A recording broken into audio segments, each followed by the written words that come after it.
Hello viewers, నేను Rohan. Welcome to social post. మనతో పాటు రోహిత్ బ్రో ఉన్నారు, హైదరాబాద్ ఐఏఎస్ అకాడమీ నుంచి. ఇంకెందుకు ఆలస్యం, బ్రోతో మాట్లాడేద్దాం. హలో అండి. హలో అండి. మన తెలుగు స్టేట్స్లో చాలామంది తెలుగు ఎక్కువ చదువుతూ ఉంటారు, తెలుగులో కూడా యూపీఎస్సీకి ప్రిపేర్ అవుతుంటారు. అలాంటి వాళ్ళు అంటే చాలామంది చెప్తుంటారు, తెలుగులో ప్రిపేర్ అవుతే యూపీఎస్సీ క్రాక్ చేయడం చాలా కష్టం, ఇంటర్వ్యూ క్రాక్ చేయడం చాలా కష్టం అని. Is that mandatory to learn English and read in English? అలా ఏముండదండి, మనకు ఫెసిలిటీ ఉంది. They gave us facility to write in Telugu.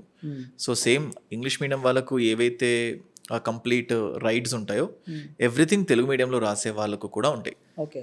But the thing ఏంటంటే one can write exam in Telugu, but there won't be any questions in Telugu. Questions will be there in only English medium. ఇంతకుముందు prelims అన్నాను, ప్రిలిమ్స్లో question paper హిందీలో ఇంగ్లీష్లో మాత్రమే ఉంటుంది. If you want to go through Telugu అంటే prelims qualify కావాల్సిందే కదా civils rank కొట్టాలంటే. అంటే ప్రిలిమ్స్లో తెలుగు క్వశ్చన్స్ ఉండవు. ఆబ్వియస్గా ఇంగ్లీష్ మీడియంలో ప్రిపేర్ అవ్వాల్సి ఉంటుంది. తెలుగు మీడియంలో ప్రిపేర్ అయినా ఇంగ్లీష్ని అర్థం చేసుకోవాలి. సో సీసాట్ ఉంది సెకండ్ పేపర్లో, అందులో క్వాలిఫై, అందులో రీడింగ్ కాంప్రహెన్షన్ చాలా ఎక్కువ ఉంటాయి. వాటిల్లో మంచి స్కోర్ రావాలన్నా you should have some grip on the English. English అంటే గ్రామర్ ఇంగ్లీష్ కాదు, మనం చూసే ఇంగ్లీష్ సబ్జెక్ట్ కాదు, పట్టు అంటే థింగ్స్ని అర్థం చేసుకోవడం, టర్మినాలజీ. ఇప్పుడు తెలుగు మీడియంలో ప్రిపేర్ అయిన వాళ్ళకు ద్రవ్యోల్బలం అని చెప్పి చూస్తారు, ద్రవ్యోల్బణం ఫర్ ఇన్ఫ్లేషన్. ఇంగ్లీష్ మీడియంలో అక్కడ క్వశ్చన్లో ఇఫ్ ద ఇన్ఫ్లేషన్ ఇంక్రీజెస్ అని ఇస్తుంది. అంటే నీకు ఓన్లీ ద్రవ్యోల్బణం అని తెలిసినప్పుడు ఇన్ఫ్లేషన్ అంటే అర్థం అవ్వకపోతే obviously you will not answer it. So first స్టేజ్లో ప్రిలిమ్స్ గట్టెక్కాలి. ప్రిలిమ్స్ క్వాలిఫై అయ్యావా, నీకు ఆల్మోస్ట్ 75% నువ్వు సక్సెస్ అయినట్టే. ఎందుకంటే ప్రిలిమ్స్ అయిపోయిన తర్వాత మెయిన్స్లో questions one liner English questions ఉంటాయి, దాన్ని తెలుగులో రాసుకుంటాం. సో అక్కడ ఛాన్సెస్. సో ఫస్ట్ స్టేజ్లో ప్రిలిమ్స్లోనే ఎక్కువ మంది ఎలిమినేట్ అయిపోతారు. సో దెన్ మెయిన్స్ కూడా తెలుగులో రాయొచ్చు. సో కాకపోతే సోర్సెస్ గ్యాదరింగ్ దగ్గర, గైడెన్స్ దగ్గర కొంచెం చాలా ఓపిక కావాలి, చాలా డిమోటివేషన్స్ ఉంటాయి. మెటీరియల్స్ అన్ని ఇంగ్లీష్ మీడియంలో దొరకడం, వీటన్నిటిని దాటుకొని వెళ్తే వీ కెన్ సక్సీడ్. చాలా మంది సక్సీడ్ అయ్యారు, కాకపోతే తక్కువ. టు లెర్న్ ఇంగ్లీష్ కదా yes అండి, డెఫినెట్గా. If you want to become an IAS officer, yeah, so learn English is better. ఆబ్వియస్గా కదండి. ఇప్పుడు ఏమవుతుందంటే, for suppose tomorrow you become an IAS officer, you will be given a ground report. That report will be there completely in English. So నీతో there will be number of people who comes in front of you, you have to speak with them. For suppose you will not be placed only in Telugu state. నువ్వు IAS అవుతావు, నీ own Telugu స్టేట్స్లో నువ్వు IAS placing ఉండకపోవచ్చు కదా. Maybe ఉత్తరప్రదేశ్లో post చేయొచ్చు, హిందీ రాదు, అప్పుడు లింక్ లాంగ్వేజ్గా ఖచ్చితంగా ఇంగ్లీష్ మాత్రమే ఉంటుంది, ఇంగ్లీష్ మాత్రమే మాట్లాడతాం. అక్కడ తెలుగుతో మనం మేనేజ్ చేయాలి. అంటే ఇక్కడ ఎప్పుడు కూడా తెలుగు తక్కువ అని కాదు, బట్ గ్రౌండ్ రియాలిటీస్, ఫ్యాక్ట్స్ చెప్తున్నాను.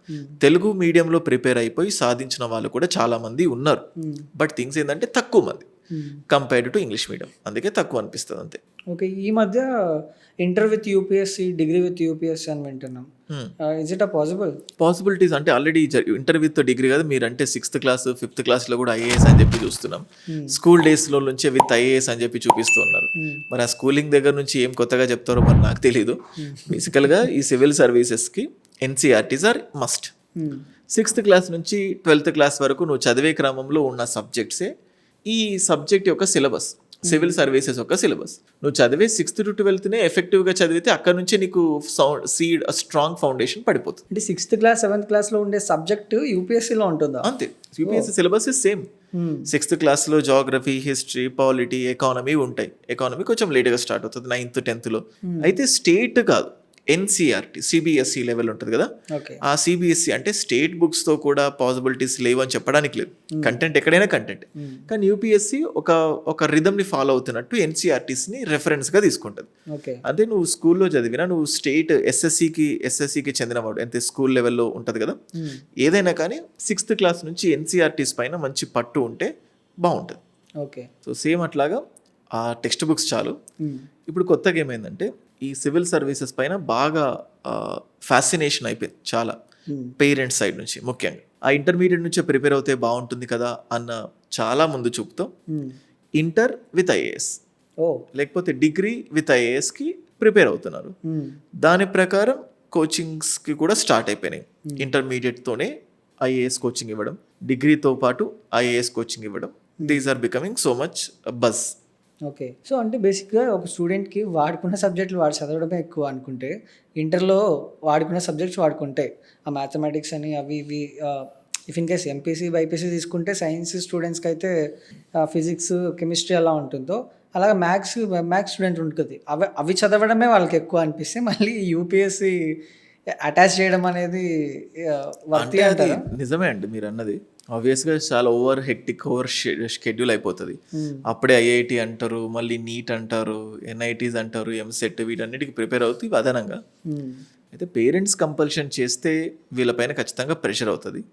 కొంతమంది స్టూడెంట్స్ ఉంటారు, వాళ్ళు చిన్నప్పటి నుంచే వాళ్ళే చాలా ఈగర్గా ఉంటారు. I have to get this, I have to get in అని చెప్పేసి అప్పుడు వర్కౌట్ అవుతుంది. అయితే వీటన్నిటిని బ్యాలెన్స్ చేయాలి. ఒకటేసారి ఆ ఇంటర్మీడియట్లోనే total civil services syllabus complete చేయాలి అట్లా ఉండకూడదు. బ్యాలెన్స్డ్గా ముందుకు వెళ్ళాలి. అది పేరెంట్స్ చేతిలో ఉంటుంది. అది ఒక సింగిల్ టిప్ చెప్పండి ఐఏఎస్ అయిపోవడానికి, సింపుల్ వే అంటే ఏం చెప్తారు? నో షార్ట్ కట్స్ అండి. If you want to become IAS there is no short cut, no short cut at all. కష్టపడాల్సిందే, కాకపోతే ఆ కష్టం ఏంటో తెలియాలి. Efforts are required, but you should know what efforts are needed to crack this exam. అంటే మనం అనుకోవచ్చు, అంటే డిగ్రీ అయిపోయిన తర్వాత సివిల్ సర్వీసెస్ ప్రిపేర్ అయ్యి కొట్టే బదులు ఇంటర్మీడియట్ నుంచే చేస్తే బాగుంటే ఛాన్సెస్ ఉంటాయంటే చెప్పలేం.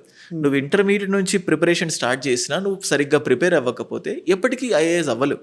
ఎగ్జాక్ట్లీ. నువ్వు డిగ్రీ నుంచి చాలా ముందు నుంచి స్టార్ట్ చేసినా నువ్వు దానిపైన ఎఫర్ట్స్ పెట్టకపోతే, రిక్వైర్డ్ ఎఫర్ట్స్ పెట్టకపోతే, for the name sake you have started preparation from degree, but in reality you are not keeping proper efforts. So అందుకే ప్రాపర్ ఎఫర్ట్స్ తెలియాలి. ప్రాపర్ ఎఫర్ట్స్ అంటే ఒక సబ్జెక్ట్కి 10 బుక్లు అవసరం లేదు. Each subject, each book, revise more, practice more practice చేయండి, more tests రాయండి, ఎక్కువ రివైజ్ చేయండి. సివిల్ సర్వీసెస్ అనగానే 10 ఒక్కొక్క మొత్తం బుక్కులు రూమ్ అంతా బుక్స్తో నింపేసి రూమ్ అంతా ఒక మ్యూజియం లాగా పెట్టేసి ఆ గోడలు మొత్తానికి ఇండియా మ్యాప్, వరల్డ్ మ్యాప్, మన స్టేట్ మ్యాప్స్ పెట్టేసి ఏదో పెట్టాలి. ఇవి కావండి. So be simple. అంటే ఇది సింపుల్ అని చెప్పాను, సింపుల్గా ఆలోచించండి. Do not make it so much complicated. So ఇన్ని బుక్స్ చదివితేనే ఉంటుంది, ఇన్ని క్లాసెస్ వింటేనే అవుతుంది, ఇంత డబ్బులు పెడితేనే అవుతుంది, ఢిల్లీకి వెళ్తేనే అవుతుంది, ఇలాంటి ప్రీ కన్సీవ్డ్ నోషన్స్తో పెట్టుకోవద్దు. You got my point. నేను విన్నా యూపీఎస్సీ ప్రిపరేషన్ అంటే మెయిన్ ఢిల్లీ ఎక్కువ వెళ్తూ ఉంటారు. ఈవెన్ మన తెలుగు స్టేట్స్ వాళ్ళు కూడా, నాకు తెలిసిన మా ఫ్రెండ్స్లో కూడా చాలా మంది ఢిల్లీ వెళ్ళి ప్రిపరేషన్ అయ్యే వాళ్ళు ఉన్నారు. Why don't they choose Hyderabad or Bengaluru, Chennai? మనకు కూడా మెయిన్ సిటీస్ ఉన్నాయి కదా. అవుతున్నాయండి, ఇప్పుడు చాలా హబ్ రెడీ అవుతున్నాయి. అంటే ఇప్పుడు ఇక్కడ ఏమవుతుందంటే మనకు కొన్ని ఆలోచనలు పాత రోజుల నుంచే ఉన్నట్టు ఉంటుంది. అప్పట్లో సివిల్ సర్వీసెస్ కోచింగ్కి మెయిన్ హబ్ ఢిల్లీగా ఉండేది. ఓకే. ఇప్పుడు మన ఫాదర్స్ జనరేషన్ అప్పటి నుంచి అనుకోవచ్చు, లేకపోతే దానికంటే కొంచెం అటు ఇటుగా. అంటే వాళ్ళ బ్రెయిన్లో ఏముంది, ఏం ఇంప్రింట్ అయింది, civil services coaching the best will be given in Delhi అనే ఫీలింగ్తో ఉన్నారు. పరిస్థితులు మారినాయి. చాలా కోచింగ్ ఇన్స్టిట్యూట్స్ బెంగళూరులో, చెన్నైలో, హైదరాబాద్లో, విజయవాడలో, వైజాగ్లో, ప్రతి ప్లేసెస్కి వచ్చాయి. ఢిల్లీకి వెళ్తేనే మంచిది, ఇక్కడ మంచివి కాదు, ఆ మైండ్ అట్లా డిజైన్ అయింది అంతే. అప్పట్లో వెళ్ళే వాళ్ళు ఇక్కడ తక్కువనే కాబట్టి అదే ఛాన్స్. ఇప్పటికి కూడా చాలా మంది 2 తెలుగు స్టేట్స్లో నుంచి హైదరాబాద్ అనే ఒక బజ్, హైదరాబాద్కే వెళ్ళాలి. హైదరాబాద్లో దొరికే ప్రతిదీ కూడా విజయవాడలో, వరంగల్లో, లేకపోతే వైజాగ్లో దొరుకుతాయి. బట్ స్టిల్ హైదరాబాద్ అంటే అదొక బజ్. సో సేమ్ సివిల్ సర్వీసెస్కి ఢిల్లీ నథింగ్. అంటే కొన్నిసార్లు పేరెంట్స్లో కూడా ఇట్లా ఉంటుంది, ఢిల్లీకి వెళ్తేనే సెలెక్ట్ అవుతారు అన్న ఫీలింగ్లో ఉంటుంది. అది కంప్లీట్లీ ఢిల్లీకి వెళ్ళడానికి ఏముందండి, 1 లక్ష రూపాయలు పెట్టినోడు ఇంకొక 2 లక్షలు పెట్టి ఢిల్లీకి వెళ్ళలేడా? ఢిల్లీకి వెళ్తే సివిల్ సర్వీసెస్ కొట్టడానికి లింకేజ్ ఏం లేదు, నీ ఎఫర్ట్స్. థింగ్ రియాలిటీ ఏంటంటే, అంటే ఇప్పుడు మీరు అన్నట్టు ఇంగ్లీష్ మ్యాండేటరీ కాబట్టి ఇఫ్ ఇన్ కేస్ ఐఏఎస్లో క్వాలిఫై అయినా ఎక్కడో ఉత్తరప్రదేశ్లోనో లేకపోతే బీహార్లోనో ఆయనకి జాబ్ అక్కడ పంపించారు అనుకోండి, అక్కడ వాళ్ళతో కమ్యూనికేట్ చేయడానికి కానీ, లేకపోతే ఈయన ఇంగ్లీష్ మాట్లాడడానికి కానీ, హిందీ మాట్లాడడానికి కానీ కూడా కొంచెం ఎంతో కొంత యూజ్ అవుతుంది కదా ఢిల్లీ వెళ్ళడం. సో ఇలా కూడా ఆలోచించవచ్చు కదా. అలా ఏం లేదండి. ఇప్పుడు దానికోసమే ఢిల్లీకి వెళ్ళడం మరి ఇంకా ఫూలిష్నెస్ అయిపోతుంది. ఎందుకంటే ఇక్కడేనో క్లాసెస్ ఇంగ్లీష్లోనే చెప్తారు.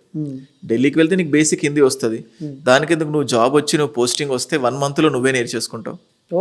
ఎప్పుడైనా అంతే కదా. ఇప్పుడు ఐఏఎస్ సాధించిన వాడికి భాష, ఇప్పుడు మన దగ్గర చాలా మంది నార్త్ ఇండియన్కి చెందిన ఎంతో మంది తెలుగు స్టేట్స్లో ప్లేస్ అవుతారు. వీళ్ళు తెలుగు వాళ్ళ అనే ఫీలింగ్ వచ్చేంతలాగా తెలుగు మాట్లాడతారు ఎంతో మంది.